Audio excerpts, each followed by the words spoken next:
GLX manual. Guys, nasa loob tayo ng Montero GLX manual ha. Ito, pakita natin yan. Guys ha, steering wheel, tilt and telescopic adjustment to. Yan guys, kung ano yung preferred mo. Yan, tapos, syempre, Montero GLX manual guys ha, 6-speed manual. Tapos, yung lever type yung handbrake niya, hindi pa siya yung naka-brake auto hold. Saka yung electronic parking brake. Tapos guys ha, sa kanyang monitor, naka-SDA na yan ha.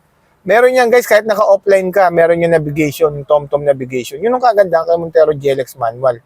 Guys, ang promo nito, 0 down payment. Tapos kapag ka prior banks yung approval mo guys, worth 70,000 guys, kaya kong ibigay yung accessories nito.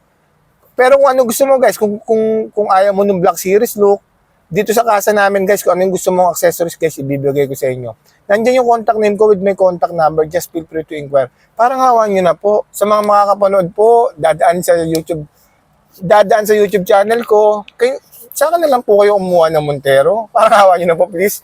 Yun nga po, kasi pangako ko sarili ko, araw-arawin ko itong Montero ngayong buwan, na naniniwala ako God's good all the time. All the time God's good. Na mayroon ako makukuha ang kliyente dito sa YouTube channel ko, dito sa Montero. Yun nga guys ha, promo ni Montero guys, wala kayo lalabas na cash out. Tapos ang monthly lang nito guys, 32,000. Compare kay Montero GLS. Kay GLS kasi ang monthly nun, 39,000. Ang down payment naman ni Montero GLS guys, nasa 30 plus thousand down payment. Tapos, ang monthly niya, 39,000. Tapos guys, si Montero GLS, meron siyang 10,000 fuel subsidy. May libre siyang fuel na 10,000. Tapos meron siyang PMS na 2 years. Si Montero GLX, 1 year lang yung libre mong PMS. Tapos, wala siyang fuel subsidy. Pero guys, 32,000 monthly mo ha. Ang pinagkaiba lang naman nila ni Montero GLS, yung transmission, automatic. Tapos, yung electronic park and brake, saka with brake auto hold. Pero guys, kung being practical, pwede na to. 32,000 lang guys, naka-SUV ka na. Ayan, no? Same lang naman sila guys. Ang pinagkaiba lang din naman sa seat material guys. Ito kasi fabric lang. Si Montero GLS kasi, naka-leather seat. Yun nga lang guys, syempre, automatic siya. Pero guys, alam nyo ba, sa province, may mga client namin na bumibili ng Montero GLX manual. Marami pa rin bumibili nito guys, kasi lalo sa probinsya. Wala naman kasing traffic sa probinsya. Pero guys, kaya sa mga taga-probinsya dyan, sa mga outside Metro Manila, makakapanood nito, Winfred Puspus po, hanapin nyo. Andiyan yung contact name ko, contact number. Parang kawan nyo, nasa akin na po kayo bumili ng Montero GLX manual. Ito guys, sobrang ganda.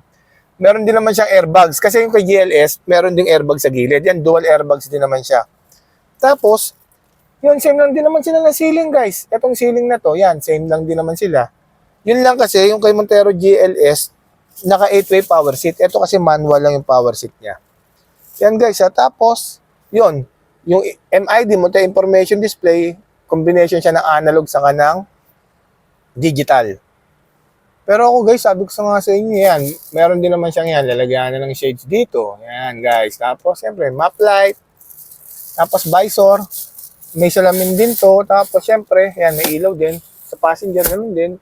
Tapos guys sa second row, guys, yung pinagkaiba nila rito sa second row, merong charging area rito. Si GLS kasi, meron yun. Meron siyang 220 volts na 150 watts. Ito kasi wala tong charging area rito. Tapos same lang sila guys, lahat yan. Sa third row, meron yung seat belt, meron charging area. Second row, meron din seat belt, charging area. Tapos may center armrest. Same lang naman sila lahat, guys. Ang pinagkatalo lang nila, guys, yun yung leather seat. Saka yung binabanggit ko yung charging area. Tapos yung dito, guys, sa monitor. Kasi itong touchscreen monitor natin, nasa siguro 7 inches lang to. Ayun kasi 8 inches. Konti lang diferensya. Tapos pala, meron pala si GLS na paddle shifter. Pagka ayaw mo na mag-automatic, gusto mo mag-manual, meron yung paddle shifter. Tapos sa labas, guys, yun. Papakita ko sa inyo ano difference sa labas.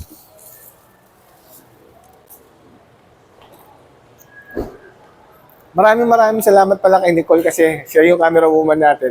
Siya rin yung nag-isip na, kuya, ibay mo naman, sa loob daw ako manggaling bago sa labas. Diba ang ganda ng idea niya yun, guys? Guys, ito. Yung difference nila, unahin ko rito. Ito kasi, si Montero GLS automatic, illuminating light yung ganyan niya. Umiilaw yun. Ito kasi hindi umiilaw. Ganyan lang siya. Design. Tapos, si Montero GLS kasi, yung projector headlight niya, naka-LED. Naka-LED projector headlight, naka-LED lahat ang ilaw niya, pati fog lights, pati active cornering light. Ito kasi wala siyang active cornering light, tapos halogen lang yung projector headlight niya. Yun guys ha. Pati yung paglets niya guys, halogen lang yan. Yun yung difference sila ng Montero GLS. Pero kasi guys, kahit halogen yan guys, malakas pa rin naman yan. Hindi naman yan yung katulad ng iba na halogen na mahina. Yung difference nila kasi yun, yung LED kasi puti. Ito kasi dilaw. Pero guys ha, 32,000 lang monthly na ito. Yung monthly ni Montero GLS, nasa 39,000. Actually guys pwede nga to guys nasa 30,000 kaya to Basta't yung approval natin kung 30% tayo guys. Siguro to guys, ang down lang natin sa 30%, mga 70,000. Monthly nito guys, nasa kulang-kulang 30,000 lang. Tapos yung previous, yung 80,000 guys, kung anong gusto nyo, yung roof track na nilalagay sa Montero, o yung Black Series look, depende guys kung ano gusto nyo. Nandyan po yung contact name ko with my contact number, madali lang po kausap. Sobrang dali ko lang po kausap. Parang awa nyo na po kayo sa akin, akin na po kayo bumili. Pakita natin likod call. Guys, fuel, pagdating sa kanyang 6 to 8 liters siya nga, fuel tank capacity. Tapos yung mugs, guys, yung mag same lang din sila ni Montero GLS Ganyan din yung mag sa kasukat ng gulong, same lang din yan. Tapos dito sa likuran, siyempre, naka T-shape. Combination ng LED sa kanang halogen. Tapos guys, merong reverse camera to Yan, tapos merong 4-eye sensor. Nun guys. Yan guys, ang tawag sa ganitong kulay guys is quartz white pearl. Yan. Guys, last na uli Kasi sa Monday na uli ako magbablog. Araw-arawin ko to guys. Sana ngayong Sabado at Linggo, meron na akong makuwang inquiry dito sa Montero GLX manual natin. Parang awan nyo na po sa mga dadaan sa inyo, mga nagbabalak na bumili ng Montero. Sa akin na lang po kayo kumuha. Parang awan nyo na po. Yun, once again, this is Winfred B. Puspos ang lagi nagsasabing anumang hirap papagdaanan natin dito sa mundo, mananatin na mabuti ang Diyos. Maraming salamat po. God bless everyone. Thank you so much guys. Salamat.